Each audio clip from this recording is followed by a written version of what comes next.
On this morning's Ag Issues program. As always, a pleasure to bring on to the program Roger McEowen, Professor of Agricultural Law and Taxation at the Washburn University School of Law, as he joins us on the program this morning. Roger, good morning. How are you? Good morning, Greg. Just fine, thanks. How much snow did you guys get up at the farm there? Oh, I would say maybe 2 inches. But unexpected.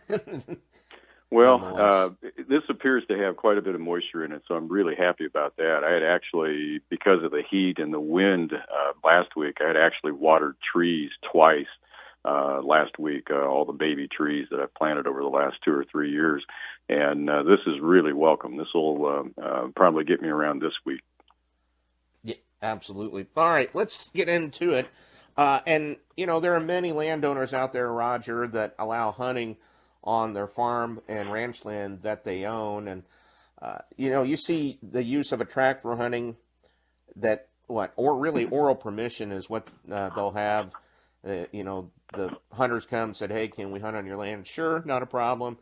But there are other landowners that may take steps to reduce expectations and to avoid misunderstandings and legal issues as well. But I guess where we're setting this up is a good hunting use agreement. How important is it, and what are some of the things, if people are looking at that they need to look for? Well, as you get more involved in allowing people to come on your property to hunt, particularly if you're doing it for a fee, then I think you need to formalize the agreement. And as you indicated, a lot of these hunting issues are just by permission. Somebody comes and asks for permission to hunt your property, and the landowner says, sure, that's fine. There's not really much of a discussion about it. And it's not for a fee. It's just kind of neighborly accommodation.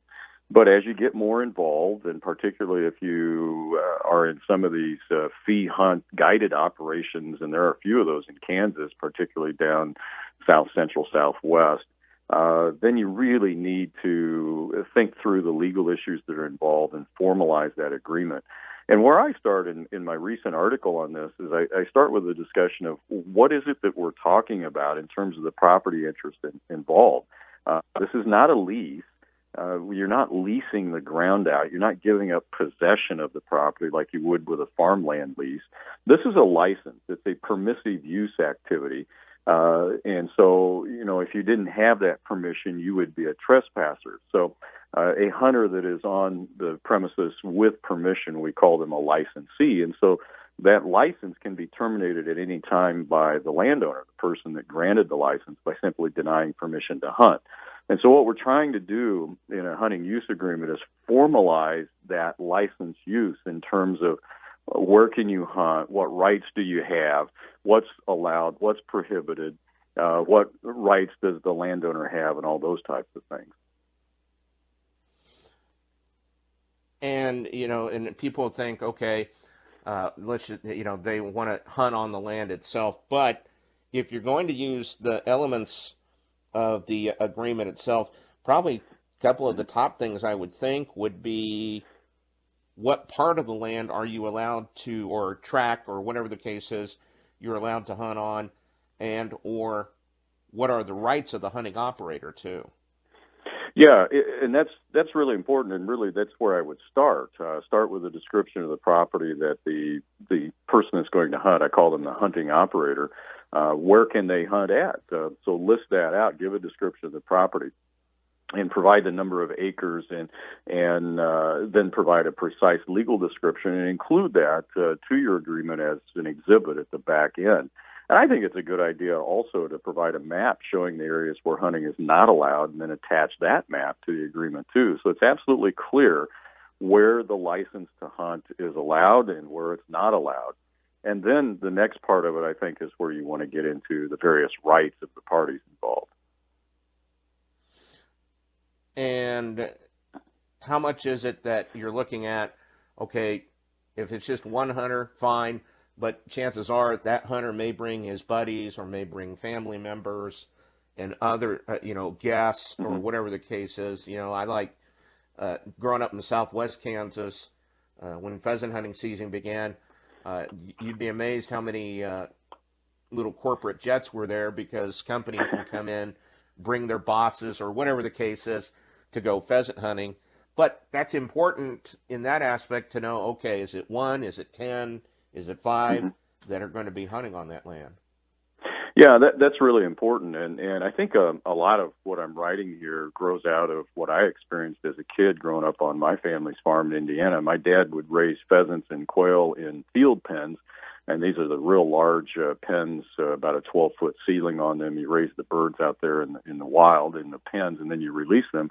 And he'd release them in the fall and would have people come in and hunt. Of course, these were his business associates. He used it for marketing as non-farm business, and it was a great tool. People would come in from all over the place to that Northeast Indiana farm and hunt.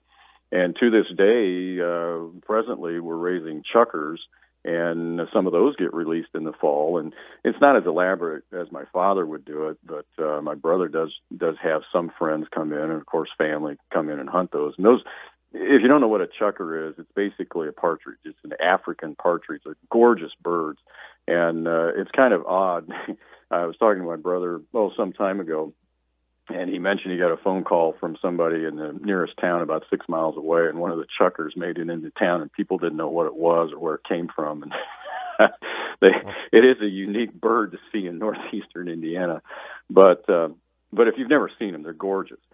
So a lot of what I'm saying here arises out of those thoughts that I had, or the experiences I had as a kid that I've now thought more deeply about, and I don't think my dad had the formalized agreement that I'm talking about here. But what you should start with is specify the rights of the hunters. And as you indicated, is it just one, or are there going to be more than one? Can they have people hunt with them?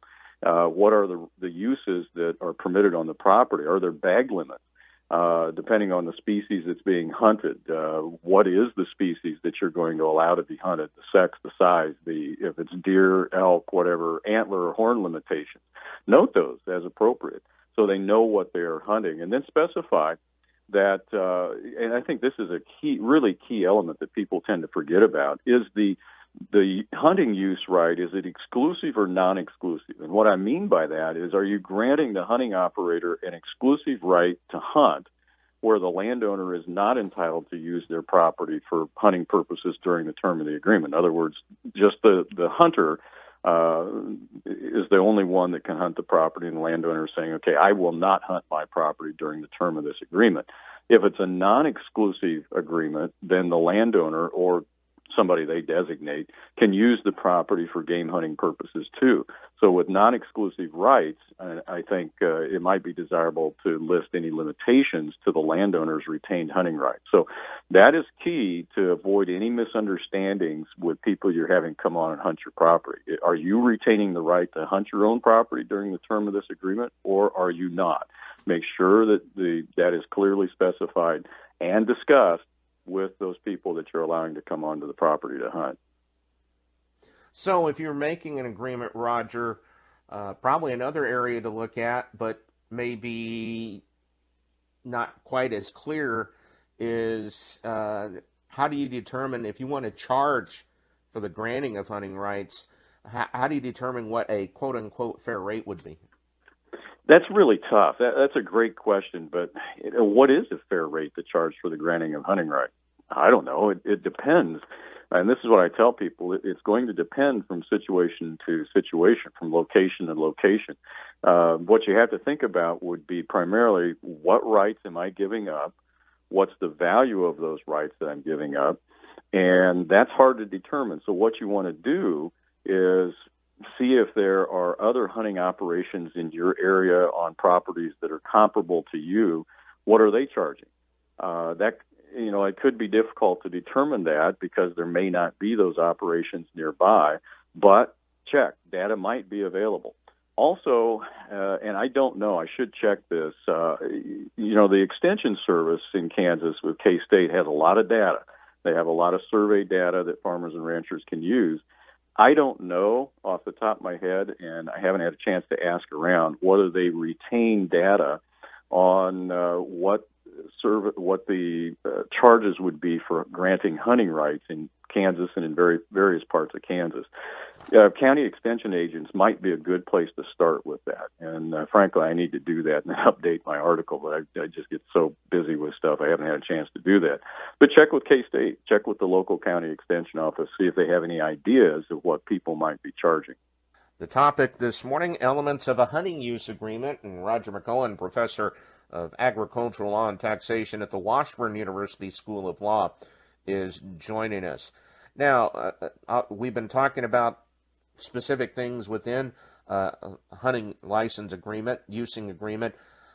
You got to look at, too, Roger, prohibited uses. And, of course, some hunters, not all hunters, but some hunters will bring hunting dogs with them, maybe pack animals to bring with them as well, or maybe some specific other things to look at.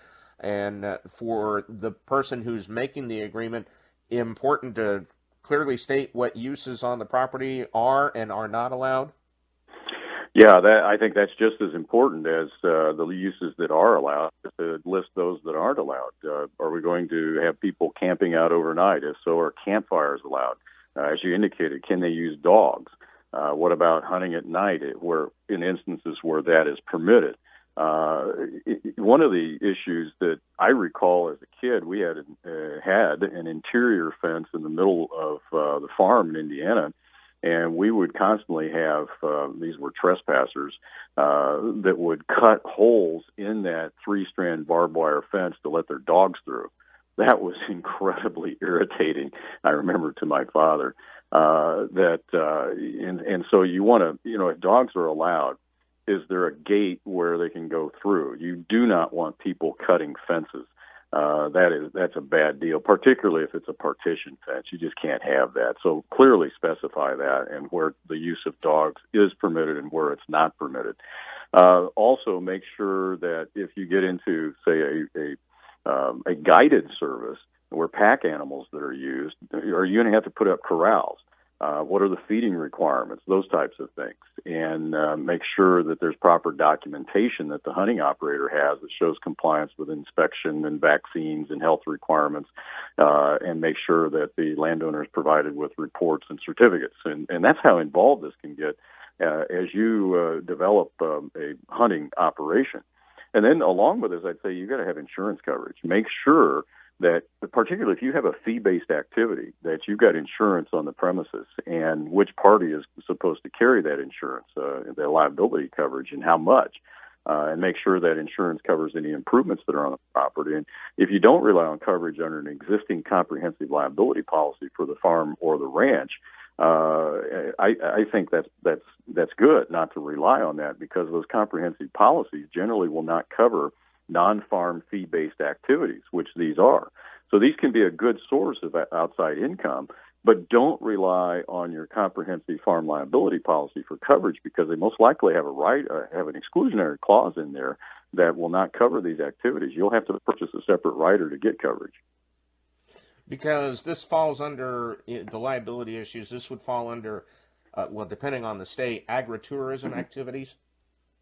Yeah, actually, most of the states have a couple of statutes that can really come into play here. One of them is an agritourism statute, and that typically says that if you engage in an agritourism activity, and this may fall in that category, that you have limited liability for injuries to participants or spectators associated with the inherent risks of a covered activity.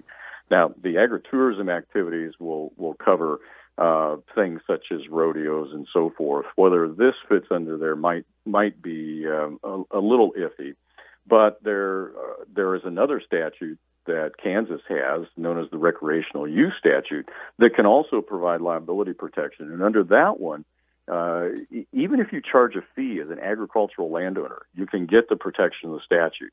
And what that does is say, as long as you don't engage in willful or wanton conduct with respect to entrance on your property, you're not responsible for them if they injure themselves while they're on your property. And so you can't willfully harm someone. You can't set a trap for them. You can't hide particular dangers that would cause bodily harm to them. That's willful and wanton conduct. Outside of that, the statute gives you protection. And as I indicated, in Kansas, even if you charge a fee as a rural landowner, you have the protection of the statute. So it limits your liability exposure. That's not to say that you shouldn't have insurance coverage. You should. But we've got a couple of statutes in Kansas that can provide some liability protection for you if you engage in these activities. Well, and let's face it, and we wish it weren't this way. There are some hunters who they'll go hunt on a land, didn't talk to the landowner, and just do it as well. Yeah, we call those people trespassers. And that brings up another question as to whether, if a trespasser's on your property and they hurt themselves, are you responsible for that? Well, normally, no, not if they're an adult trespasser. You generally have no responsibility with respect to them. Now, if they're a child trespasser, the answer is yes, but normally you're not going to be dealing with child trespassers when it comes to hunting activities, the way child is defined by the courts over the years deciding those cases. So, yeah, that is a concern dealing with trespassers. Then we can get into the issue of posting, and of course we have in Kansas the purple post law with respect to hunting. Those are kind of side issues that are out there, and we can avoid controversies with respect to that by having a well-drafted hunting use agreement. At least we can minimize those types of problems if we get this in writing. And that's the whole point of what I'm writing about on this, is to think about putting these agreements in writing. And I know it's difficult. It's kind of the same story with farmers and lease agreements. They don't normally get those in writing. It's kind of like, do I need a will? Well, yeah, you do. Do you have one? No, I don't. I just never get it formalized. So it's kind of the same thing here. Maybe think about this, and particularly if you're getting more involved in these activities, get this stuff down in writing. All right, sounds good. Hey, by the way, you will be with us in Marysville tomorrow night at our third Farm Profit Seminar. That's right. Looking forward to it, and going to throw out some ideas to hopefully help people figure out how to get started doing some estate and business planning and succession planning. All right. Roger, as always, appreciate it. Thanks, and we'll see you tomorrow night. Thank you, Greg. That is Roger McEowen, Professor of Agricultural Law and Taxation at the Washburn University School of Law, as he joins us on the Ag Issues program here on 580 WIBW.